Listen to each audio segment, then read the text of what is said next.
የመጣሁት ከአደለ ወረዳ ነው ትምርት በየመጥቼ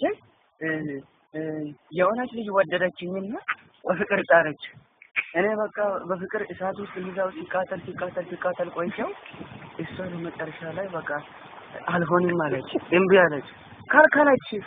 በቃ እኔ አልቻልኩኝም ወደ ታደለ ተመለስኩኝ ታደለ ወረዳ ውስጥ ሲቀመጥ አሁንም ቆይቼ ሱቅ መሰርታለሁ ብዬ በቆሎ ገዛለሁ ብዬ ልጆች ወልጄ ምን ተጣላች አንድ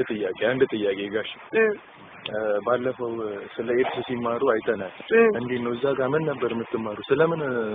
አወቃችሁ እንትን አራርቃችሁ ውለዱ አሉን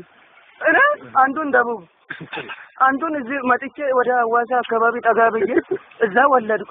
እንደገና ደግሞ ለትምህርት አደለ ሄጄ ነበር እዛም ወልጄ ነበር ግን መንግስት እንደዛ አይደለም ማለት አራርቆ መውለድ ማለት በልጆች መሃል እየተራራቀ የሚሄድ በኪሎሜትር ይሁን በሜትር በምንም እንደሆነ አላቅም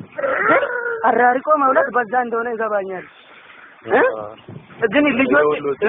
እኔ ጠየቅኩት እንዴት ነው ኤችአይቪን የምንከላከለው የሚለውን ስትማሩ ነበር ምን አስተማሯችሁ ስንከላከል ምግብም ሲባሉ ስትቀመጡ ስትሄዱ ኮንዶም አጥልቁ ስንማር ማለት ነው ከዛ እንደዛ ያሉንና አስተማሩን ምናችሁ ላይ ነው ኮንዶም እዛ ነገርም በኢየሱስ ግጅሪቾ ይሄንን እኮ ላለመንከር ብዬ ልጆች ፊት አይወራም ምን ብዬ ነግራለሁ ይሄንን ፕሮግራም ይከታተሉ ብዙ ሰዎች አሉ ብዙ ሰዎች እኔ ላበላሽ ነው ብዙ ሰው አይደለም ማስተማር ነው እንጂ እናትና ግማታ እኔ ነኝ ታቢዝ ነው ሰው በቃ የምፈልገውን አውራ እሺ ትቻለሁ